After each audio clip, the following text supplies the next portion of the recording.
బలిర్వ్యాస అని పెట్టారు. హనుమాంశ్చ, హనుమంతుడి గురించి మీకు చెప్పేది ఉంది. పంచముఖ హనుమంతుడిని సేవిస్తూనే ఉన్నారు మీరు. హనుమంతుని యొక్క గొప్పతనము చెప్పడానికి హనువు అంటే దవడ అని అర్థం. హనుమాన్ ఇప్పుడు ధనవాన్ అంటే ధనవంతుడు, బాగా డబ్బు ఉన్నవాడు. గుణవాన్ అంటే బాగా గుణములు ఉన్నవాడు. అట్లే హనుమాన్ అంటే బాగా హనువులు ఉన్నవాడు. అంటే ఇవి ఉబ్బేయని కాదు, అది కూడా కావచ్చు ఒక కారణం. ఇంకా అంతకన్నా ముఖ్య కారణం ఏమిటంటే హనువులు ఉన్నందుకు ఉపయోగం ఏమిటి? ఇవి కనుక హనువులు లేకపోతే మనిషి మాట్లాడలేడు. అట్లా గొప్ప మాటలు మాట్లాడగలిగిన వాడు హనుమంతుడు.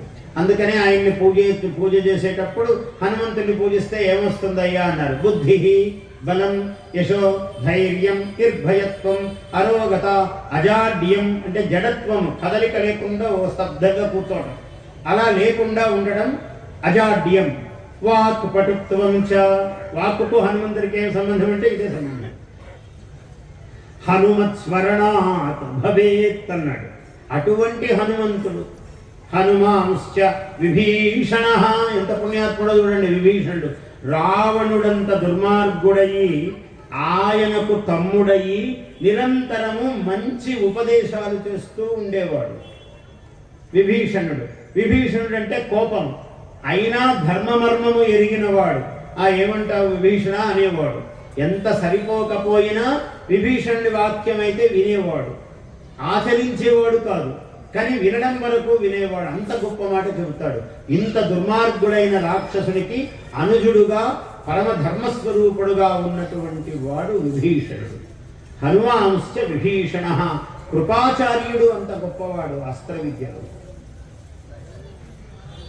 పరశురాముశ్చ, పరశురాముడు చాలా గొప్పవాడు. ఆయన గొప్పతనము చెప్పడానికి సామాన్యము కాదు.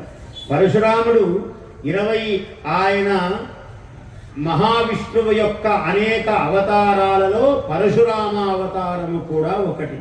పరశువు అసలు రాముడు, కోదండ రాముడు తర్వాత వచ్చాడు. ఆయన కన్నా ముందు పరశురాముడే ఉన్నాడు. పరశురామ ప్రీతి, పరశురామ క్షేత్రము అన్నాడు. అపారమైన పరాక్రమము కలవాడు. ఎంత మనం రాముని గురించి చెప్పుకుంటాం పితృవాక్య పరిపాలకుడని, కానీ రాముని కన్నా గొప్పవాడు పితృవాక్య పరిపాలనములో. ఎందుకంటే రాముడు కూడా చెయ్యలేడేమో అట్లాంటి పితృవాక్య పరిపాలన. జమదగ్ని మహర్షి ఆయన తండ్రి, రేణుకాదేవి ఆయన తల్లి. రేణుకాదేవి ఇసుకతో శివలింగము చేసేది ఆమె. అంత మహాపతివ్రత.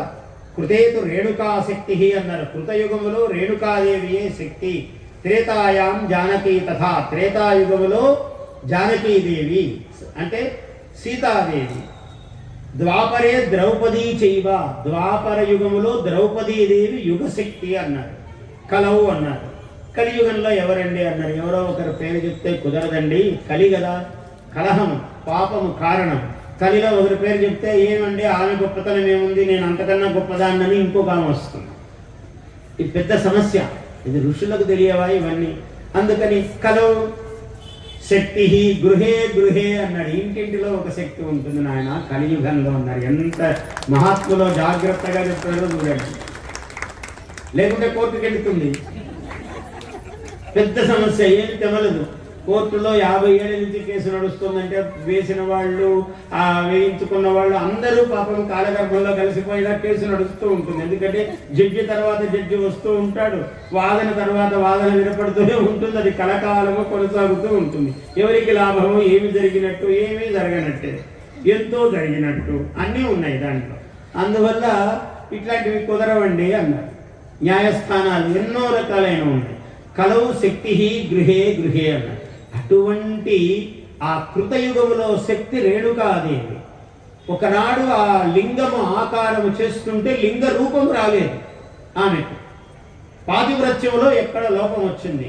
జమదగ్ని కోపం వచ్చింది ఆయనకు. జమదగ్నికి అన్నాడు, ఒరే మీ తల్లిని సంహరించాడు.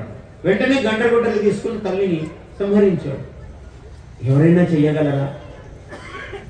ఇంత రాముడు కూడా చేయగలడా అనిపిస్తుంది మనకు. రాముడి గురించి మాట్లాడటం కాదు, రాముడు దేవదేవుడు, ఆయన గురించి మనం మాట్లాడలేము. కానీ ఇంత గొప్ప పని ఏ కొడుకు చెయ్యగలడు? తండ్రి మెచ్చాడు. నీకు వరం ఇస్తున్నాను రా, ఏం కావాలో కోరుకో అన్నాడు. మా అమ్మను బ్రతికించు అని. చూసారా రహస్యం? అంత నిగ్రహానుగ్రహ శక్తి కలిగిన వాడు పరశురాముడు, సామాన్యుడు కాదు. Please subscribe to our YouTube channel. Like and share this video.